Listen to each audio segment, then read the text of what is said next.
मेरे प्यारे विद्यार्थियों, आपको जो 2 एड ग्रेड अभ्यास पुस्तकें दी गई हैं, इसमें हिंदी, अंग्रेजी एवं संस्कृत है, और दूसरी जो दी गई है हमें वह विज्ञान, गणित और सामाजिक विज्ञान की है। तो इनको हमें भर करके अपने क्लास टीचर से इनको चेक करवाना है, और इनमें जो प्रश्न दिए गए हैं, इन सभी प्रश्नों को जो उत्तर हैं वो हमें याद भी करना है, क्योंकि हमारा जो वार्षिक परीक्षा का पेपर है अब इन्हीं में से पूछा जाना है। जो हमारी अब किताब है, किताब को अलग से नहीं पढ़ना है, अलग से उसमें के प्रश्न नहीं लिखना है जो इसमें दिए गए हैं।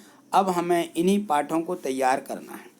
तो इसमें जो पाठ दिए गए हैं, इन पाठों के जो प्रश्न दिए गए, इन्हीं प्रश्नों को हमें अब समझना है और इनको याद करना है। यहाँ देखिए जो संस्कृत दी गई है, इसमें कक्षा 8वीं की, इसका ये अष्टम पाठ यक्ष प्रश्न है, 8वां पाठ है यक्ष प्रश्नाः।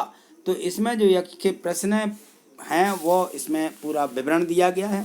तो इसको हम देखते हैं और इसको हम समझते हैं। तो देखिए इसमें एक निर्देश दिया रहता है, एक पदेन उत्तरम लिखत, यानी एक शब्द में उत्तर दीजिए।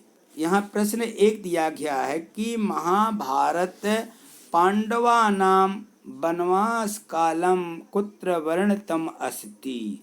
तो इन्होंने मतलब वनवास काल पूरा कहाँ बिताया, इस प्रकार से। तो वनम, कहाँ, वन में। तो वनम भर लेना है, बिल्कुल इसका ये सही आंसर है। ठीक, अगला प्रश्न देखिए, क्वेश्चन 2, प्रश्न 2 देखिए, इसमें लिखा है श्रोत्रियः कैन भवति। तो इसमें इसका आंसर लिख लेना है श्रतैन, श्रतैन। ठीक, अगला प्रश्न देखो, यहाँ प्रश्न 3 देखिए, यक्षः कैन प्रश्नाः अकरोत्। यक्ष ने किससे प्रश्न किए थे? युधिष्ठिराः, युधिष्ठिर से यानी। ठीक, इस प्रकार से हमें मात्र एक एक शब्द के प्रश्न लिखना है। अगला प्रश्न देखिए, यहाँ देखिए प्रश्न 4 दिया गया है कि कया द्वितीयवान भवति। तो इसका उत्तर है धृत्या। तो धृत्या, कया माने धृत्या द्वितीयवान भवति। ठीक, अगला प्रश्न, यहाँ देखिए प्रश्न 5 दिया गया है, निर्देश दिया है कि एक वाक्येन उत्तरम लिखत। एक पूरे वाक्य में उत्तर लिखना है प्रश्न 5 से। तो यक्षः युधिष्ठिरेण किमर्थ प्रसन्नः अभवत्। तो इसका उत्तर होगा निष्पक्षतया धर्मनिष्ठया। इसका उत्तर है निष्पक्षतया धर्मनिष्ठया। ठीक, अगला प्रश्न देखिए, प्रश्न जो 6 दिया है इसको पढ़िए कि प्रथम कः पात्रम नीत्वा जलम आनेतुम तडागम आगच्छत। तो इसका उत्तर है सहदेवः। सहदेव गए थे पानी लेने के लिए। ठीक, अगला प्रश्न देखें, प्रश्न 7 देखिए, बुद्धिमानः कथम भवति। तो इसका उत्तर होगा मान वृद्ध सेव्या, मान वृद्ध सेव्या। ठीक, अगला प्रश्न देखें, यहाँ देखिए जो प्रश्न 8 दिया गया है कि युधिष्ठिरः प्रथमं कस्य जीवनम यक्षम अयाचत। यानी जो युधिष्ठिर थे, युधिष्ठिर ने यक्ष से किसे को जीवित करने के लिए कह दिया था। तो इसमें है नकुलस्य, नकुल को, है ना। ठीक, अगला प्रश्न देखिए, यहाँ देखिए प्रश्न 9 दिया गया है कि निर्देश दिया है इसमें कि दीर्घ उत्तरम लिखत, यानी बड़ा उत्तर लिखना है। प्रश्नों में महाभारतस्य युधिष्ठिर यक्ष संवादम शब्देषु लिखत। तो इसमें जो है, तो देखिए इसमें जो है पूरा महाभारत जो हुआ है इसी के ऊपर से है। यक्ष संवाद जो है युधिष्ठिर से हुआ है, इसका पूरा विवरण देखिए। यहाँ पे महाभारतस्य यक्ष प्रश्नाः अत्यंतम प्रसिद्धाः सन्ति।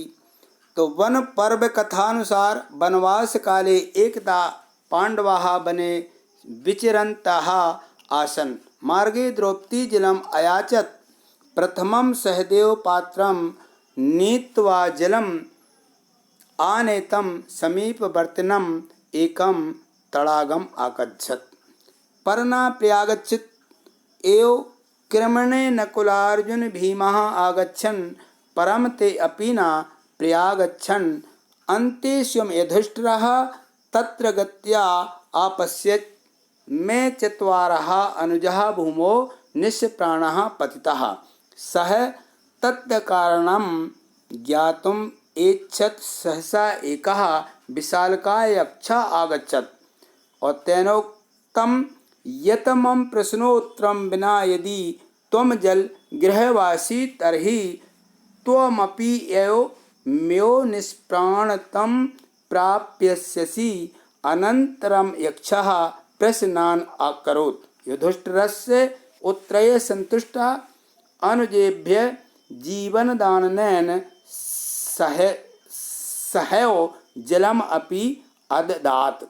तो इस प्रकार से जो पूरा उनसे यक्ष से संवाद हुआ है, उनके जो पुत्र थे और उनके जो युधिष्ठिर के जो भाई थे, सभी भाइयों का ऐसे यक्ष ने इस प्रकार से हल कर दिया था पानी पीने के उसमें।